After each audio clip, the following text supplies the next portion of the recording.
All right guys, so how much power is too much power? In this video, we're going to get into that. Don't just look at CCs when you're looking at a bike. You want to look at the horsepower, the torque, and also your personality. So we're going to get into that in this video to help you make that right choice. Hey, McFly, you bojo! Front cars don't work on water! Unless you've got power! Awesome. All right, guys, thanks for joining us. Let's just jump into it. The couple of things we want to talk about today, how much is too much power in the first bike or even the next bike you want to get.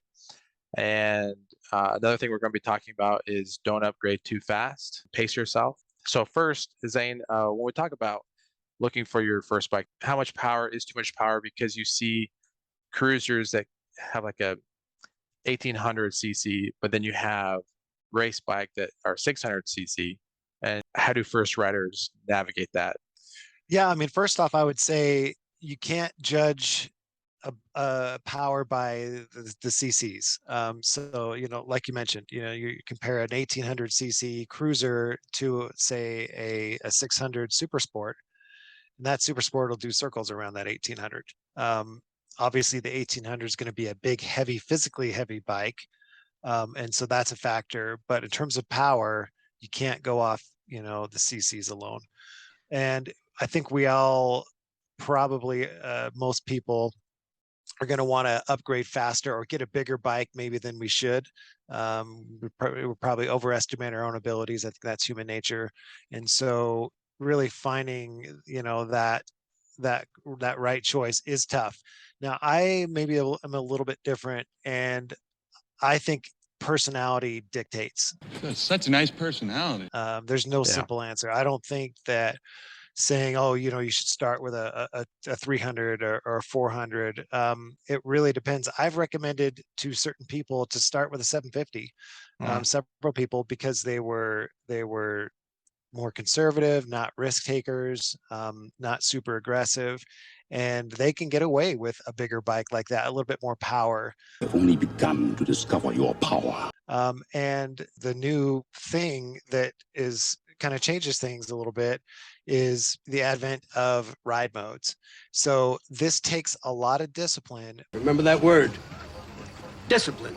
But if you, for example, are you get a say a Triumph Street Triple, and it's got ride modes, and if you're disciplined and it's your very first bike, most people would say that's too much bike, and I would agree depending on your personality. But if you are disciplined and you leave it in like rain mode for the first 6 months or longer, the first season or two, and then when you're ready for a little bit more power, you, instead of going out and buying a brand new bike or upgrading, you just push a button and you've got a lot more power and capability. And so it just really kind of depends on personality. I know we've talked about that at great length over the years, with different people. What's your take on that?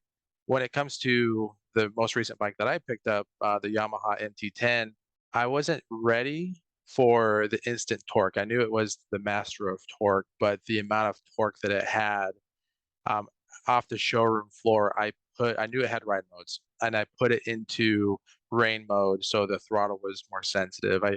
I put it into the analog brakes were super sensitive. They're ready to kick in if I needed it.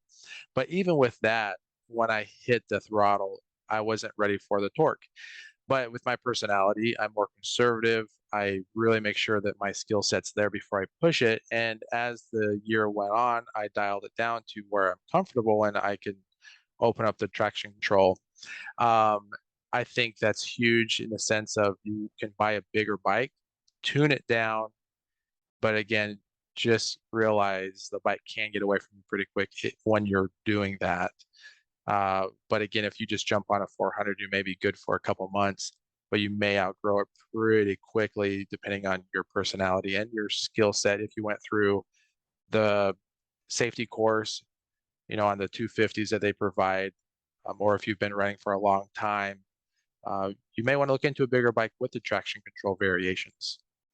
Yeah, and I would say we all tend to want to upgrade maybe sooner than we're ready, and that's where I say it really takes the discipline, because it's really easy to get comfortable with straight line speed. Yeah. Very easy. Any monkey, any trained monkey can twist that throttle and go fast in a straight line. Hang on It's tight. exactly what happens though is then you need to brake real quick because somebody pulled out in front of you, or you're Mhm. coming up on more often. You're coming up on a turn that you didn't think was this tight, and you go wide, and you're kissing a telephone pole. Mhm. And so you talk about with a 400 or something like that, let's say that, like that generic kind of Kawasaki Z400, you're going to get fairly comfortable with the power fairly quickly. But I've been riding for many years, and I can't turn harder than that thing can turn. So in other words, you're Yeah. not going to max out the abilities of that bike unless you're really good. And so there's a difference between getting comfortable with that power, and getting comfortable with turning, or Mhm. braking, or any of those other skills that are really important. One thing with that, you mentioned one channel that we follow a lot is Canyon Chasers on YouTube. Um, and we'll put a link to their channel in the description. But wealth of knowledge with those guys.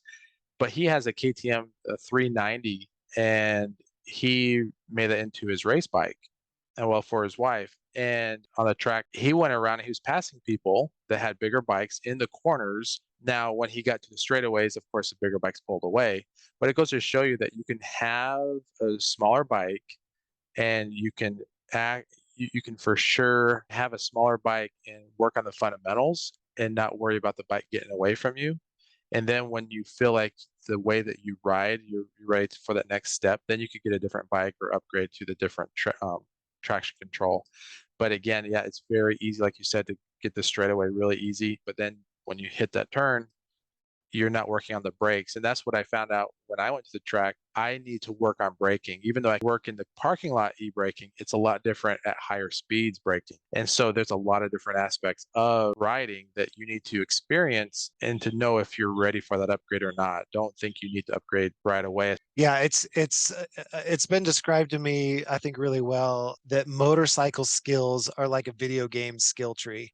And you've got all these different branches that you can invest in and get really good at. And I see it too often where people just get comfortable with that one branch of straight line acceleration, and then they get in over their head with turns or braking, and that's when we got disaster. So I would say more of the story, once you feel like you've reached that one level, say in the straightaways, you feel comfortable, stick with the same bike, give it some time, look at what other way you want to ride, start branching off and maximizing your skill somewhere else.